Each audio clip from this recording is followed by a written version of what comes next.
자, 그럼 지금부터 자료의 정리와 해석에 대해서 한번 살펴보도록 하겠습니다.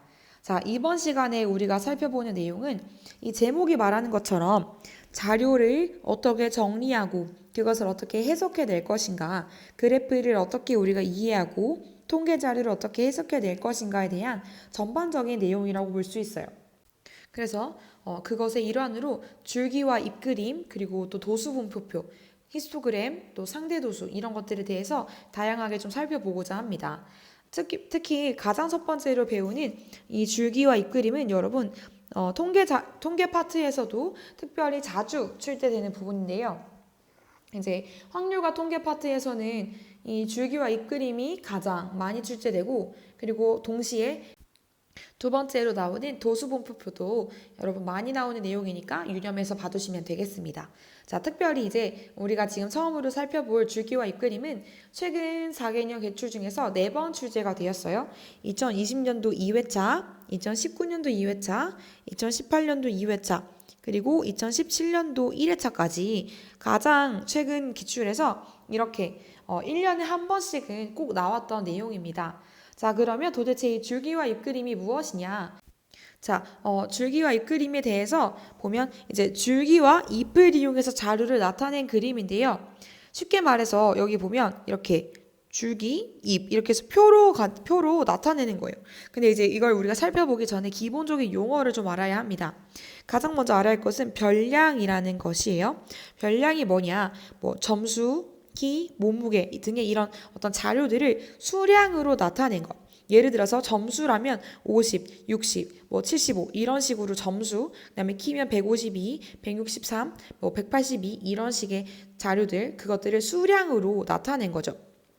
예를 들어 여기 밑에 보이는 것처럼 이제 여기가 뭐 수학 점수라고 했을 때 이 점수들이 이제 70, 83, 92 이런 식으로 각각의 점수 하나하나를 이렇게 자료로 나타낸 걸 보고 우리는 별량이라고 부르는 거예요.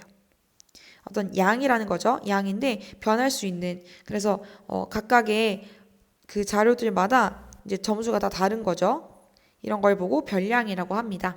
그리고 이것을 이용해서 이제 자료를 줄기와 잎을 이용해서 나타낸 그림을 가지고 줄기와 잎그림이라고 하는 거예요. 그렇다면 이 줄기와 잎그림을 어떻게 그리느냐? 자, 순서로 한번 봅시다. 주어진 자료에서 가장 작은 별량 그리고 가장 큰 별량을 찾습니다. 자, 여기서 봤더니 이 아래 예시를 한번 같이 볼게요. 여기 예시를 봤더니 가장 작은 별량이 몇이에요? 그쵸, 70이죠. 여기 70. 이게 가장 작은 별량이고요. 그 다음에 가장 큰 별량을 또 찾아야 해요. 여기는 95가 되겠네요. 그래서 이렇게 찾아서 이 별량을 줄기와 잎으로 구분합니다. 그 말은 이제 줄기는 앞에 이제 여기 같은 이 그림 같은 경우에는 10자리를 줄기로 뒀고요. 1의 자리를 잎으로 둔 거예요. 그죠? 그 다음에 세로선 이렇게 긋습니다. 그래서 왼쪽에 해당하는 줄기를 작은 수부터 크기 순으로 세로로 써요. 그러니까 70점대, 80점대, 90점대가 있으니까 7, 8, 9 이렇게 쓰고요. 오른쪽에는 각 줄기에 해당하는 잎을 작은 값에서부터 가로로 써가는 거예요. 예를 들어 자 70점대를 먼저 쓰겠다. 그러면 여기 이렇게 70점 여긴 1의 자리니까 0부터 쓰는 거죠. 그 다음에 74가 있어서 4를 2개 써주고요. 그 다음 78 해서 8 마지막 79까지가 70점대에서 보이는 모든 잎이니까 0, 4, 4, 8, 9 이렇게 써주는 게 법칙인 거예요. 그 다음에는 이제 또 80점대를 찾아서 80, 83, 87 이런 식으로 쓰고요. 또 90점대를 찾아서 95, 뭐 92부터 써야겠네요. 92, 95 이렇게 두 가지를 쓸 수 있는 거죠. 그래서 이렇게 완성시킬 수 있다는 거. 여러분 이제 또 방금 예시를 보면서 알겠지만 줄기는 한 번만 쓰면 돼요. 70 있고 74가 있고 뭐 78이 있고 이렇지만 7 딱 하나만 쓰면 되는데 잎은 중복되는 수 모두 써줍니다.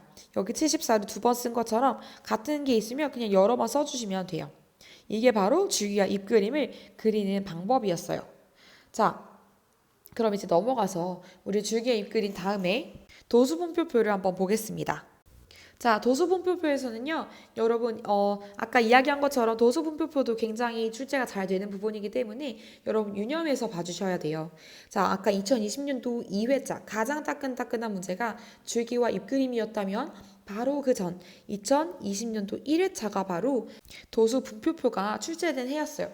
그리고 딱 1년 전 2019년도 1회, 그리고 2017년도에 2회, 2016년도에 2회차가 도수분표가 출제가 되었던 해입니다. 그래서 지금 보니까 사실 지금 1년 간격으로 출제를 하고 있어요.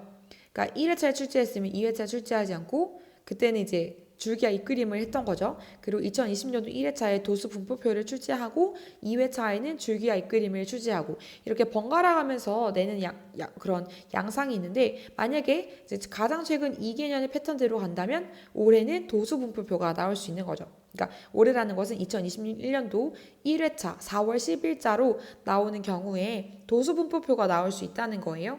물론 이건 뚜껑을 열어봐야 아는 거겠지만 여러분이 기출을 보면서 이런 패턴을 또 파악할 수가 있다는 거. 이런 센스 한번 여러분이 좀 생각해 보면 좋겠고요. 이제 다시 본론으로 돌아와서 도수분포표는 그렇다면 무엇이냐를 알아볼 텐데 가장 먼저 우리가 또 다시 용어를 한번 살펴보겠습니다. 자, 우리 보일 용어는 계급이에요. 계급이란 무엇인가? 자, 여러분 이걸 볼 때 이제 가장 먼저 어떻게 생겼는지를 한번 봅시다. 도수분포표는 이렇게 생겼어요. 아까 이제 봤던 이런 날것의 자료, 가장 처음에 아무 또 정제도 하지 않은 이런 자료를 가지고 이렇게 기준을 세워서 그 기준에 해당하는 사람은 몇 명인지, 그 해당하는 수는 몇인지를 쓰는 거예요. 근데 이때 이렇게 70점 이상부터 80점 미만, 80점 이상부터 90점 미만 이런 식으로 나누어 놓은 구간을 바로 우리는 계급이라고 합니다. 그래서 학생 수가 가장 많은 계급을 쓰시오라고 하면 여기 5명이니까 70점 이상, 80점 미만이라고 답할 수가 있는 거예요. 자, 그렇다면 계급의 크기는 무엇인가를 또 살펴볼 텐데요. 계급의 크기는 한마디로 구간의 너비예요. 구간의 간격. 다시 말해서 여기 예시를 보았을 때 한 구간에 있어서 간격, 그러니까 70점 이상 80점 미만이니까 이 간격은 몇이 되겠어요? 그죠? 10점이 되는 거죠. 그러면 이제 플러스 한 가지 더를 따지자면 계급값이라는 개념이 있습니다. 이 계급값은 가운데 값을 말하는 거예요. 그래서 계급의 양 끝 값의 합을 2로 나누어 준 것이 바로 계급값이 돼요. 평균이랑은 좀 다른 얘기죠. 평균은 전체 개수를 나누어 주는데 그 전체 개수를 전부 다 더해주고 전체 개수로 나눠준 거에 비해서 계급값은 양 끝값, 가장 작은 값과 가장 큰 값의 합을 구하고 2로 나눠주는 거가 계급의 크기가, 그러니까 계급의 값이 된다는 거 여러분 한번 보시고요. 자, 그 다음에 도수입니다. 자, 도수는 도수 분포표에 들어간 이름과 관련이 있겠죠. 자, 도수는 뭐냐면 각 계급에 속하는 자료의 수예요. 예를 들어서 여기 예시를 봤을 때 이 도수 분포표에서 도수는 5, 3, 2인데요. 80 이상, 그러니까 80 이상 90 미만의 도수를 구하시오라고 하면 여러분이 3 이렇게 쓸 수 있는 거죠. 또 90 이상 100 미만의 학생 수를 구하시오 이라면 2 이런 식으로 쓸 수가 있는 거죠. 그렇다면 이제 이 내용들을 바탕으로 도수 분포표가 등장합니다. 자, 이게 무엇이냐? 별량을 다른 말로 해서 이제 자료들을 각각의 수를 양이니까 분량이겠죠. 수를 몇 개의 계급으로 나누었고 또 그 계급의 도수는 몇인지를 조사해서 나타낸 표이다. 쉽게 말해서 이렇게 생긴 표이다. 라는 거. 그리고 한 가지 팁은 계급과 계급의 크기, 계급값, 도수는 항상 단위를 포함해서 쓰는 거예요. 예를 들어서 자, 70점 이상 80점 미만에 속하는 도수를 구하시오라고 하면 5명이라고 써야 하는 거예요. 또 어떤 거? 예를 들어서 90점 이상 100점 미만의 계급값을 구하시오라고 하면 여기 90점 이상이고 100점 미만인 것은 92와 95밖에 없기 때문에 92와 95를 더하고 2로 나누어서 3.5인가요? 93.5점 이렇게 쓰면 되겠죠. 도수도 마찬가지. 도수는 5명, 2명 이런 식으로 여러분이 읽어주시면 돼요. 자, 그럼 이제는 우리 히스토그램을 한번 살펴볼 텐데요. 이 히스토그램은 최근 5개년 문제 중에서 2016년도 1회차에서 한번 출제가 됐습니다. 이 히스토그램이 무엇이냐? 아까 배웠던 계급이 있고 도수가 있잖아요. 그 도수 분포표를 직사각형 모양으로 나타낸 거예요. 그래서 가로축에는 계급, 세로축에는 도수를 나타내서 자료의 어떤 전체적인 분포 상태를 눈에 좀 쉽게 알아볼 수 있도록 하는 것. 그래서 히스토그램을 예를 들어서 좀 살펴보면요. 여기 8번 문제에 있는 것처럼 주말 동안 인터넷을 사용한 시간을 조사해서 도수 분포표를 그리고 그것을 히스토그램 이렇게 다각형으로 나타낸 거예요. 여기 직사각형. 그러면 예를 들어서 1시간 이상, 2시간 미만이었던 친구들은 2명 이렇게 되는 거죠. 2시간 이상, 3시간 미만이었던 친구들은 6명 이런 식으로 표기가 되는 거예요. 자, 그럼 이 그래프는 어떻게 그리면 되느냐? 먼저는 각 계급의 양끝 값을 가로축에 써넣습니다. 예를 들어서 여기 같은 경우 1, 7 이런 식으로 써넣는 거죠. 그리고 세로축에 도수를 차례로 써넣어요. 여기 세로축에 이게 도수잖아요. 이렇게 써놓고 그러면 이제 각 계급의 크기를 가로로 하고 도수를 세로로 하는 직사각형을 차례로 그린다. 그래서 이렇게 직사각형을 그리라는 거가 되는 거죠. 자, 그러면 이 특징은 아까 얘기한 것처럼 한눈에 이렇게 그래프로 그려버리니까 표보다는 눈에 더 시각적으로 쉽게 알아볼 수 있다는 장점이 있고요. 또 이거는 이제 직사각형의 넓이를 구할 수 있다는 건데 각 계급의 도수의 정비례한다. 그러니까 계급의 도수가 많을수록 클수록 넓이도 넓다라는 거. 그래서 이제 이 넓이를 어떻게 구하는지 좀 더 같이 살펴볼 텐데요. 히스토그램의 즉 직사각형의 넓이의 합은 계급의 크기 곱하기 계급의 도수의 총합. 그러니까 무슨 말이냐? 계급의 크기는 요만큼이죠. 이거는 1인 거예요. 계급의 크기가. 여기가 다 1인 거예요. 그리고 곱하기 계급의 도수. 여기는 이제 2인 거죠. 여기는 6, 여기는 12 이런 식으로 이 도수들을 곱한 것들, 그러니까 가로 곱하기 세로를 한 것들을 다 더했을 때 직사각형의 넓이를 구할 수가 있고요. 이걸 조금 더 정리해서 말하면 계급의 크기 곱하기 도수의 총합이 되겠습니다. 여기 예를 들어서 한번 살펴보면 여기 이제 8번을 같이 볼게요. 8번에서 이 직사각형의 넓이의 합을 구하기 위해서 살펴보면 우선 각 직사각형의 가로의 길이는 몇이에요? 그렇죠. 1이죠. 이 1이 바로 계급의 크기입니다. 자, 계급의 크기는 1이고요. 또 이제 세로의 길이를 구하려면 이 높이는 결국 도수의 크기죠. 여기는 2, 여기는 6, 여기는 12, 여기는 16, 그 다음은 10, 4 이렇게 되어 있는 거예요. 그래서 이게 결국 세로의 높이, 세로의 길이는 도수의 크기가 되고요. 그러니까 결국 1 곱하기 2, 1 곱하기 6, 1 곱하기 12, 1 곱하기 16 이런 식으로 더할 거니까 우리가 여기서 1로 묶어줄 수가 있고요. 가로의 길이 동일하니까 2 더하기 6 더하기 12 더하기 이렇게 해서 4까지를 더해줄 수가 있어요.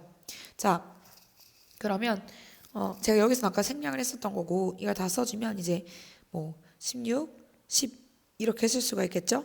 그럼 이제 가로 곱하기 세로인데 여기 가로는 계급의 크기가 되고요. 또 세로는 도수의 총합. 그래서 도수 2, 6, 12, 16, 14 이거의 총합을 더해서 곱해주는 것이 되겠습니다. 그러면 결국 이 8번에서 구하는 직사각형의 넓이의 합은 여기가 8이고요. 여기가 28, 여기 14니까 더 더했을 때 그 값이 50이 되겠네요. 그러니까 여기 히스토그램의 직사각형의 넓이의 합은 50 이렇게 구할 수가 있을 거예요. 자, 그럼 넘어가서 이제 우리 도수분포 다각형에 대해서 한번 살펴보겠습니다. 자, 우리가 이제 살펴볼 내용은 도수분포 다각형인데요. 이 도수분포 다각형에 대해서 직접적으로 살펴보기 전에 잠깐 우리 뜻에 대해서 한번 생각해 보겠습니다. 도수분포 다각형이란 무엇일까요? 자, 우리 한번 끊어서 살펴볼게요. 도수, 분포, 다각형. 자, 이게 뭐냐면 다각형이긴 다각형인데 분포되어 있는 것을 나타내는 다각형이에요. 어떤 분포냐? 도수의 분포. 이 도수분포 다각형은 히스토그램에서 중앙에 점을 찍어가지고 그것들을 또 양끝점에도 점을 찍어서 이걸 다 이어준 그래프라고 볼 수가 있어요. 근데 이것은 결국 그러면 우리가 어떤 항목마다 도수가 얼마인지를 눈에 보기 쉽게 볼 수가 있는 거죠. 이 도수가 어떻게 분포되어 있는지, 계급별로 어느 곳에 많이 몰려 있는지, 어느 곳에 적게 있는지를 얼마나 분포되어 있는지를 볼 수 있는 다각형인 거예요. 그러면 이 다각형을 어떻게 그리느냐? 자, 순서를 한번 봅시다. 처음에는 히스토그램에서 여기 지금 직사각형이 다 보이죠? 여러분, 분홍색의 직사각형이 아까 우리가 살펴봤던 히스토그램입니다. 이 히스토그램에서 직사각형의 윗변의 중앙에 이렇게 점을 찍어서 표시해 주세요. 그리고 양 끝에 이렇게 도수가 0이고 크기가 같은 계급이 하나씩 더 있다고 생각하고 그 중앙에 점은 이렇게 찍어줍니다. 그 다음 어떻게 해요? 네, 선분으로 연결해 주면 돼요. 이렇게 쭉쭉 선분으로 연결해 주면 되고요. 그리고 참고로 도수분포 다각형에서 계급의 개수를 셀 때 양 끝에 도수가 0인 계급, 그러니까 여기를 말하는 거죠. 이 계급은 개수에 포함되지 않습니다. 계급에 세지가 않아요. 그리고 참고로 도수분포 다각형의 각 직사각형의 윗반의 중앙에 있는 점의 좌표, 그러니까 여기에 말하는 거죠. 여기 같은 경우는 4, 여기는 5, 여기는 한 9쯤 될까요? 8.5, 9.5 이렇게 되겠죠. 그래서 이런 것은 히스토그램을 그리지 않고도 도수 분포표를 보고 바로 그릴 수가 있습니다. 자, 그러면 이 다각형의 특징은 무엇이냐?